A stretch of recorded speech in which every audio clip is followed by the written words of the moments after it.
আজকে এই চ্যানেলে ক্লাস 10-এর হিস্ট্রির যে চ্যাপ্টারটা নিয়ে আলোচনা করব সেটা হচ্ছে দ্বিতীয় অধ্যায়ের সংস্কার ও বৈশিষ্ট্য পর্যালোচনা। কিছু এমসিকিউ 15টা মতো এবং 10টা মতো এসিকিউ এখানে আজকে বলে দেব। প্রত্যেকটা চ্যাপ্টার ওয়াইজ এমসিকিউ, এসিকিউ এবং ব্রড অ্যান্সার টাইপ বলা থাকবে। তোমাদের পরীক্ষার প্যাটার্ন মোটামুটি 20 নাম্বারের MCQ, 16 number SCQ short answer type, 2 নাম্বারের কোশ্চেন 11টি, 8 নম্বরের কোশ্চেন 2টি ধরে রাখতে পারো, একটা পড়ার চান্স বেশি, এবং 3 নম্বরের কোশ্চেন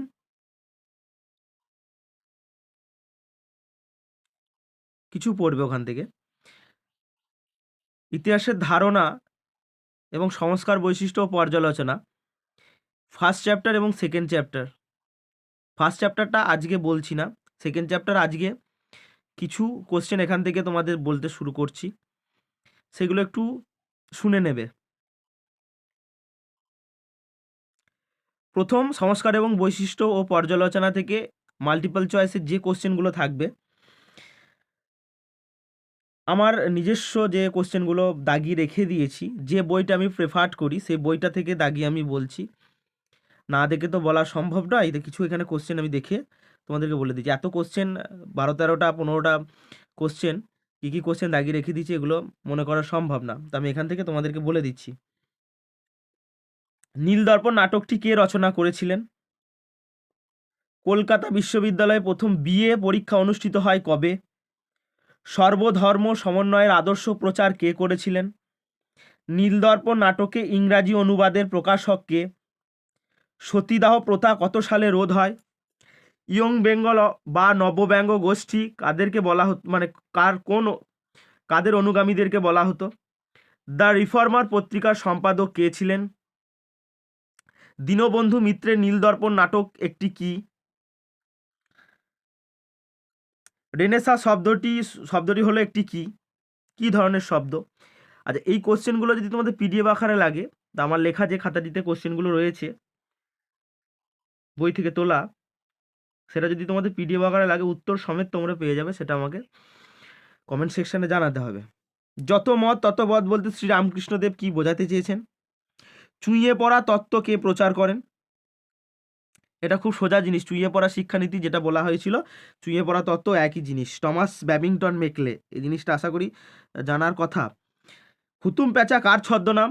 এগুলো জিকের মধ্যেও বারেবার খুব পড়ে, এটা কমন কোশ্চেন। কালীপ্রসন্ন সিংহ রায়। কালীপ্রসন্ন সিংহ রায় কটা টিকি ছিল? সবাই জানে 51টা টিকি ছিল। নিজের 51টা টিকি নয়, যেসব ব্রাহ্মণরা দুর্নীতিগ্রস্ত বা কুসংস্কার গ্রস্ত ছিলেন, সমাজকে জ্বালাতন করতেন, তা সেই সব ব্রাহ্মণদের 51টা টিকি কেটে কালীপ্রসন্ন সিংহ রায় নিজের কাছে জারে ভরে রেখে দিয়েছিলেন। বামাবধূনী পত্রিকার শেষ সম্পাদক কে ছিলেন? নীলদর্পণ নাটকটিকে ইংরাজিতে কে অনুবাদ করেন? কলকাতা বিশ্ববিদ্যালয়ের প্রথম প্রেমচাঁদ রায়চাঁদ বৃত্তি প্রাপক কে ছিলেন? প্রথম সরকারি শিক্ষা কমিশন অর্থাৎ হান্টার কমিশন কত সালে গঠিত হয়? ভারতীয় ব্রাহ্ম সমাজ কে কত সালে প্রতিষ্ঠা করেছিলেন? মেকলে মিনিট কত সালে প্রকাশিত হয়?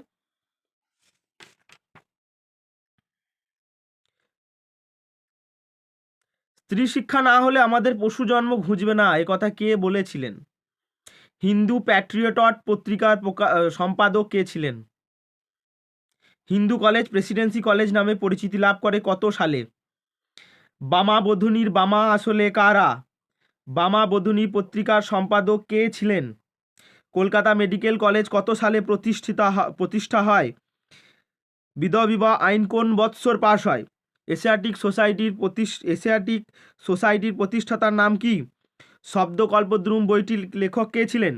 নীলদর্পণ নাটকটি প্রথম কবে কোন থিয়েটারে অভিনীত হয়েছিল? আর্য সমাজ কে প্রতিষ্ঠা করেন? এর থেকে বেশি করবো না, ভিডিওটা অনেক বড় হয়ে যাবে, আবার নেক্সট পরের দিনকে বলে দেওয়া হবে।